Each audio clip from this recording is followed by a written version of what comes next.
Godwin John ministries வழங்கும் தினம் ஒரு சத்திய வார்த்தை.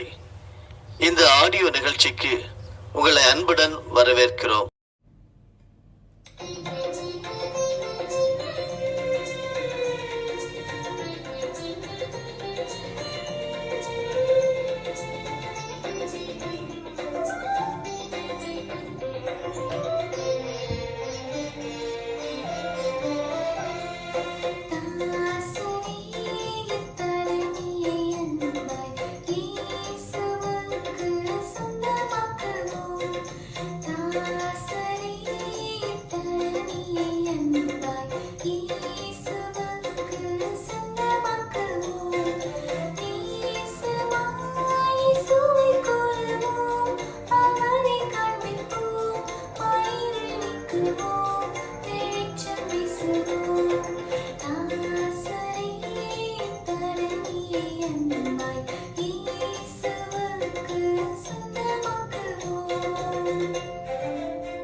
பிரியமானவர்களே, கிறிஸ்து இயேசுவின் பரிசுத்த நாமத்தினாலே தினம் ஒரு சத்திய வார்த்தை நிகழ்ச்சிக்கு உங்களை வாழ்த்தி வரவேற்றுக் கொள்கிறோம். பரிசுத்த பைபிள் சொல்லுகிறது, கர்த்தாவே, பூமி முழுவதுக்கும் நீர் உன்னதமானவர், எல்லா தேவர்களிலும் நீரே மிகவும் உயர்ந்தவர். கர்த்தரில் அன்பு கூறுகிறவர்களே, தீமையை வெறுத்து விடுங்கள். அவர் தம்முடைய பரிசுத்தவான்களின் ஆத்துமாக்களை காப்பாற்றி துன்மார்க்கரின் கைக்கு அவர்களை தப்புவிக்கிறார். நீதிமானுக்காக வெளிச்சமும் செம்மையான இருதயத்தாருக்காக மகிழ்ச்சியும் விதைக்கப்பட்டிருக்கிறது. நீதிமான்களே, கர்த்தருக்குள் மகிழ்ந்து அவருடைய பரிசுத்தத்தின் நினைவு கூறுதலை கொண்டாடுங்கள். ஜெபிப்போம். நல்ல கர்த்தாவே, வானத்துக்கும் பூமிக்கும் ஆண்டவராயிருக்கிற எங்கள் நாதர் இயேசு கிறிஸ்துவே, வணங்குகிறோம், ஜெபிக்கிறோம். உம்மோடு நாங்கள் பேசுகிறோம். தகப்பனே, எங்களுக்கு ஒரு புதிய நாளை, புதிய உம்முடைய சித்தத்தின் பிரகாரம் புதிய கிருபைகளோடு எங்களுக்கு தந்திருக்கிறதே, உமக்கு ஸ்தோத்திரம். வேதத்தை ஆராய்ச்சி செய்யவும், சத்தியத்தை பிரசங்கிக்கவும், சத்தியத்தை கேட்கவும் எங்கள் ஒவ்வொருவரையும் தயார்படுத்தி வைத்திருக்கிறது. அதற்காக நன்றி. கர்த்தாவே, இன்றைக்கு நீங்க கற்றுத்தரக்கூடிய ஒவ்வொரு பாடங்களையும் ஆண்டவரே, நீர் பரிசுத்த ஆவியானவர் மூலமாக போதித்து தந்து அதிலே நாங்கள் கற்றுக்கொண்டு அநேகருக்கு ஆண்டவரே பிரயோஜனமுள்ள ஒரு வார்த்தைகளாக பிரசங்கிக்க, உலகம் அனைத்திலும் இந்த செய்தி உம்முடைய நாம மகிமைக்காக பிரஸ்தாபப்படுத்தப்பட எங்களை அர்ப்பணிக்கிறோம். நீரே அதை செயல்படுத்தி காட்டும். என்னை தாழ்த்துகிறேன், எங்களை தாழ்த்துகிறோம். நீர் மகிமையை ஏற்றுக்கொள்ளும். இயேசு ரட்சகர் மூலமே ஜெபிக்கிறோம் பிதாவே, ஆமென். இன்றைக்கான தியானத்தின் தலைப்பு, ஓரம் கட்டப்படாதிருங்கள். பரிசுத்த பைபிளிலே புதிய ஏற்பாட்டின் மார்க்கு 10வது அதிகாரம் கடைசி 7 வசனங்கள், அதாவது 46 முதல் 52 வரையிலும் படித்து பார்த்தால் அதிலே ஒரு சம்பவம் நமக்கு தரப்பட்டிருக்கிறது. படிக்கிறேன். பின்பு அவர்கள் எரிகோவுக்கு வந்தார்கள். இயேசுவும் அவருடைய சீஷர்களும் திரளான ஜனங்களும் எரிகோவை விட்டு புறப்படுகிற போது, திமேயுவின் மகனாகிய பர்திமேயு என்கிற ஒரு குருடன் வழி அருகே உட்கார்ந்து பிச்சை கேட்டுக் கொண்டிருந்தான். அவன் நசரேயனாகிய இயேசு வருகிறார் என்று கேள்விப்பட்டு, இயேசுவே, தாவீதின் குமாரனே, எனக்கு இறங்கும் என்று கூப்பிட தொடங்கினான். அவன் பேசாதிருக்கும்படி அநேகர் அவனை அதட்டினார்கள். அவனோ, தாவீதின் குமாரனே, எனக்கு இறங்கும் என்று முன்னிலும் அதிகமாய் கூப்பிட்டான்.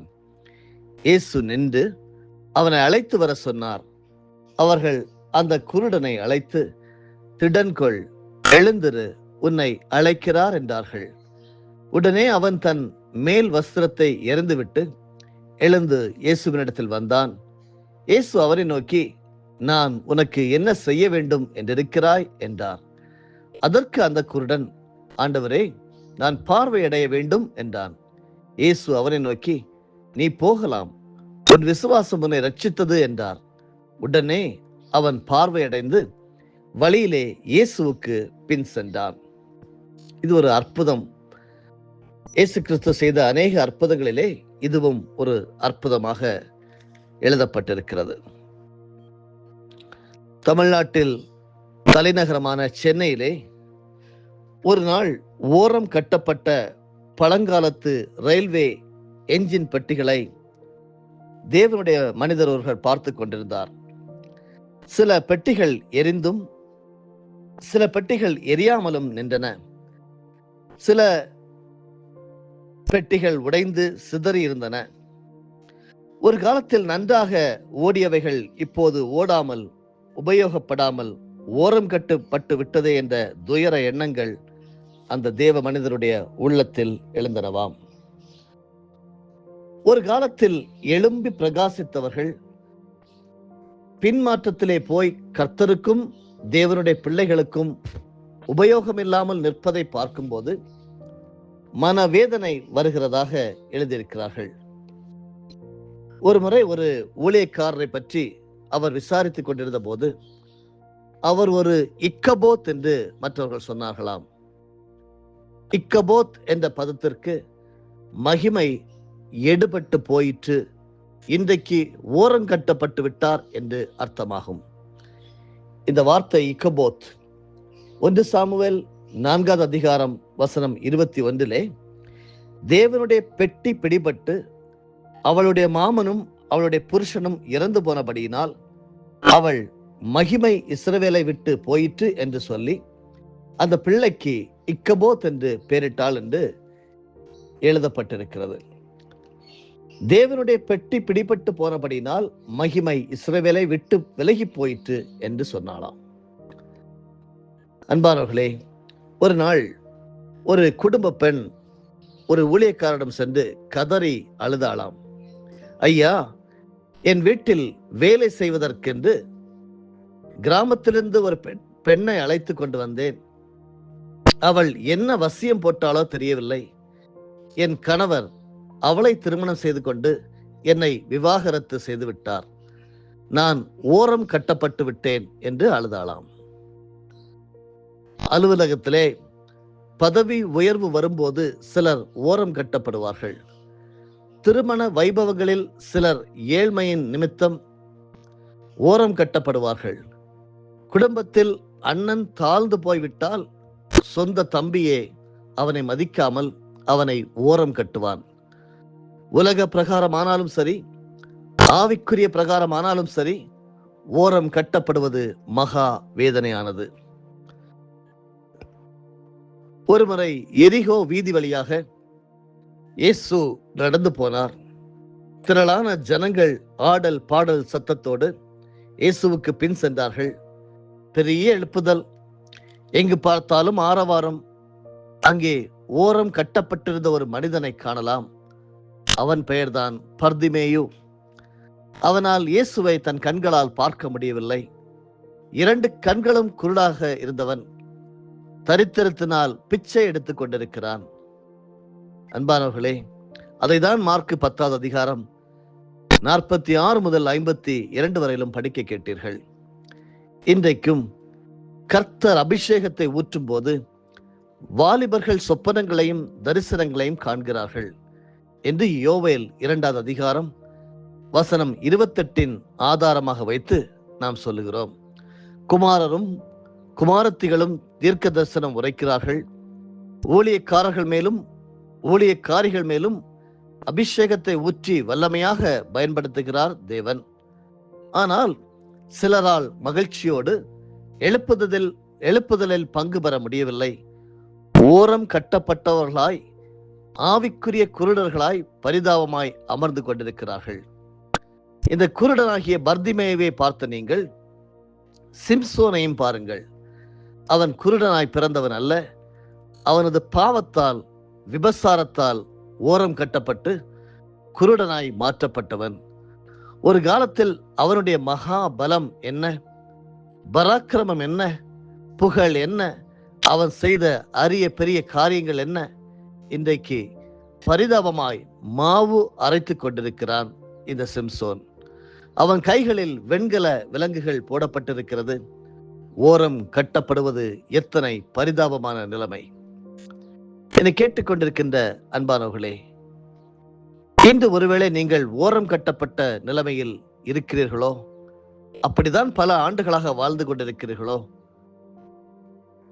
ரட்சிப்பின் சந்தோஷத்தை, ஆவிக்குரிய சந்தோஷத்தை இழந்து போயிருக்கிறீர்களோ, எல்லாராலும் பகைக்கப்பட்டு வேண்டாதவர்களாய் புறக்கணிக்கப்பட்டீர்கள் இருக்கிறீர்களோ, வாழ்க்கையிலே, குடும்பத்திலே, ஊழியத்திலே, சபையிலே நான் எழும்ப வேண்டிய அளவு எழும்பவில்லையே, பிரகாசிக்க வேண்டிய அளவு பிரகாசிக்கவில்லையே என்று கலங்குகிறீர்களோ, தோல்வியின் எந்த நிலையில் நீங்கள் இருந்தாலும் கர்த்தர் உங்களை விட்டு கடந்து போய் விடாதபடி அவரை நோக்கி கூப்பிடுங்கள். அதைதான் பர்திமேயு என்கிற அந்த குருடன் செய்தான். எவ்வளவோ கூப்பிட்டு பார்க்கும்போது மற்றவர்கள் அவனை அதட்டுகிறார்கள். வசனம் சொல்லுகிறது, அவன் பேசாதிருக்கும்படி அநேகர் அவனை அதட்டினார்கள். அவனோ, தாவீதின் குமாரனே, எனக்கு இறங்கும் என்று முன்னிலும் அதிகமாய் கூப்பிட்டான். இரண்டாவது முறை கூப்பிடுகிறான். இயேசு இப்பொழுது கேட்கிறார், அவனை அழைத்து வர சொல்லுகிறார். அவர்கள் அந்த குருடனை அழைத்து, திடன்கொள், எழுந்திரு, உன்னை அழைக்கிறார் என்றார்கள். நம்மை அழைக்கிற தேவன், நம்ம அழைக்கிற இயேசு முன்னிலும் அதிகமாக சத்தமிட்டு கூப்பிடும் போது நம்முடைய குரலை கேட்கிற தேவன். எரிகோ வீதியிலே இயேசு பர்திமேயுவை கடந்து சென்ற போது குருட்டு பிச்சைக்காரனாயிருந்த பர்திமேயு, இந்த தருணத்தை நான் இழந்துவிடக் கூடாது என்று தன் முழு மூச்சோடு சத்தத்தை எல்லாம் உயர்த்தி, தாவீதின் குமாரனே, எனக்கு இறங்கும் என்று கதறினான். அருமையானவர்களே, அருகில் உள்ளவர்கள், இயேசுவோடு நடந்து சென்றவர்கள் எல்லாம் அற்புதம் பெறுகிறார்கள். குருடர் பார்வை அடைகிறார்கள், சப்பானியர் நடக்கிறார்கள், ஊமையர்கள் பேசுகிறார்கள். எனக்கு ஒரு அற்புதம் இல்லையா? ஐயோ, இயேசு கிறிஸ்து என்னை விட்டு கடந்து தூரமாய் போய்விடக் கூடாது. அப்படி போய்விட்டால் எனக்கு இன்னொரு சந்தர்ப்பம் எப்பொழுது கிடைக்கும் என்று தெரியாதே. என்றென்றைக்கும் ஓரம் கட்டப்பட்டவனாய் இருப்பேனே என்று சொல்லி அந்த பர்திமேயை நினைத்தார். தாவீதின் குமாரனே, எனக்கு இறங்கும் என்று அவன் கூப்பிட்டதும் அநேகர் ஓடி வந்தார்கள். எதற்கு? அவனுக்கு உதவி செய்யவா? இல்லை அருமையானவர்களே. அவனை இயேசுவண்டை தூக்கி கொண்டு போகவா? இல்லை அருமையானவர்களே. அவன் பேசாமல் இருக்கும்படி அவனை அதட்டினார்கள். ஆனால் அந்த பர்திமேயு தன்னுடைய மனதிற்குள் தீர்மானித்து விட்டான். நான் ஓரம் கட்டப்பட்டு விடவே கூடாது என்று அதிக சத்தமாய், முன்னிலும் அதிகமாய், தாவீதின் குமாரனாகி நசரேனாகிய இயேசுவே என்று கூப்பிட்டான். அதட்டுகிறவர்கள் இருக்கத்தான் செய்வார்கள் அருமையானவர்களே. சிறு பிள்ளைகளை இயேசு கிறிஸ்து அண்டை அழைத்து கொண்டு வந்தபோது சீஷர்கள் அவர்களை அதட்டினார்கள். நீங்கள் தேவன் அண்டை கிட்டி சேராதபடி அதட்டுகிற, தடுக்கிற கூட்டத்தாரை குறித்து மனம் சோர்ந்து போகாதிருங்கள். உங்கள் முயற்சியை கைவிட்டு விடாதிருங்கள். அருமையானவர்களே, பர்திமேயு கூப்பிட்ட கூக்குரலை இயேசு கேட்டார். அப்படியே கர்த்தர் நின்று விட்டார். அவனை உடனே அழைத்து வர சொன்னார். என்ன சொன்னார்? இயேசு அவனை நோக்கி, நான் உனக்கு என்ன செய்ய வேண்டும் என்றிருக்கிறாய் என்றார். அவனுடைய பதிலை பாருங்கள். அந்த குருடன் சொல்லுகிறான், ஆண்டவரே, நான் பார்வையடைய வேண்டும். Explicit, it is clear. அவனுடைய கோல் என்னவாக இருந்தது? நான் பார்வையடைய வேண்டும். ஆண்டவர் சொல்லுகிறார், நீ போகலாம், உன் விசுவாசம் உன்னை இரட்சித்தது என்று சொன்னார். உடனே அந்த பர்திமேயு பார்வை அடைந்தவனாய், கண்கள் திறக்கப்பட்டவனாய், காண்கிறவனாய் இயேசு கிறிஸ்துவின் பின் சென்றான் என்று நாம் படிக்க முடிகிறது. இயேசு கிறிஸ்துவுக்கு ஊழியம் செய்கிறான். கண்கள் திறக்கப்பட்ட உடனே பர்திமேயு செய்த வேலை என்ன? அவன் இயேசுவை பின்தொடர தீர்மானம் செய்கிறான். சமுதாயம் அவனை ஓரம் கட்டியிருந்தது. கர்த்தரோ அவனை ஓரம் கட்டவில்லை, அரவணைத்துக் கொண்டார்.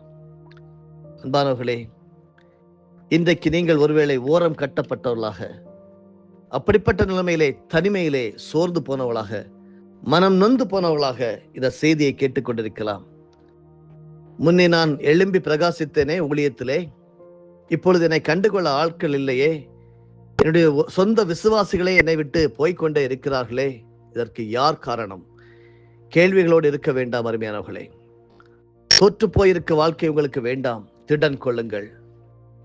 அநேக ஜனங்கள் உங்களை பார்த்து அதட்டதான் செய்வார்கள், அப்படிப்பட்ட உலகம். ஆனால் பர்திமேயு செய்தது போல, தாவீதின் குமாரனே எனக்கு இறங்கும் என்று முன்னிலும் அதிகமாய் கூப்பிடுங்கள். நிச்சயமாகவே நீங்கள் எந்த நிலையில் நீங்கள் இருந்தாலும் கர்த்தர் உங்களை விட்டு கடந்து போய் விடாதபடி அவரை நோக்கி கூப்பிடுங்கள். நிச்சயமாகவே விடுதலை உண்டு. நாளை தினத்திலும் ஓரம் கட்டப்படாதிருங்கள் என்கிற செய்தியை வேதாகமத்திலே சில உதாரணங்கள் மூலமாக நாம் சிந்திக்க இருக்கிறோம். அதுவரையிலும் தேவ பிரசன்னம் உங்களை ஆளக்கடவது. ஆமென். ஜெபம் செய்வோம். இந்த காலை வேளையிலே தாவீதின் குமாரனே எனக்கு இறங்கும் என்று கூப்பிட்டுக் கொண்டிருக்கின்ற ஓரம் கட்டப்பட்டவர்கள் யாராவது இருப்பார்களானால், தனிப்பட்ட விதத்திலே, குடும்பத்திலே, வேலை பார்க்கிற இடத்திலே, சபையிலே, சமுதாயத்திலே ஓரங்கட்டப்பட்டவர்கள், என் இயேசுவே எனக்கு இறங்கும் என்று சொல்லி பர்திமேயை போல கூப்பிடுகிறார்கள் என்றால், கர்த்தாவை நீர் அவர்களுக்கு இறங்க வேண்டுமா செபிக்கிறேன். அவருடைய சத்தத்தை நீர் கேட்டுக்கொள்ள வேண்டுமா செபிக்கிறேன். திடன்கொள், எழுந்திரு என்று சொல்லி ஆண்டவரே நீர் அவர்களை தேற்ற வேண்டுமா செபிக்கிறேன். அப்படி செய்யுங்க அப்பா. ஒரு வெற்றியை கொடுங்க. உம்மை பின்தொடர உதவி செய்யுங்க. தொடர்ந்து காத்துக் கொள்ளுங்க. இயேசு கிறிஸ்துவின் மூலமே ஜெயம் எடுக்கிறோம் ஜீவனுள்ள நல்ல பிதாவே. ஆமேன். என் ஆத்துமாவே கர்த்தரை ஸ்தோத்தரி, என் முழு உள்ளமே அவருடைய பரிசுத்த நாமத்தை ஸ்தோத்தரி. என் ஆத்துமாவே கர்த்தரை ஸ்தோத்தரி, கர்த்தர் செய்த சகல உபகாரங்களையும் மறவாதே. ஆமேன்.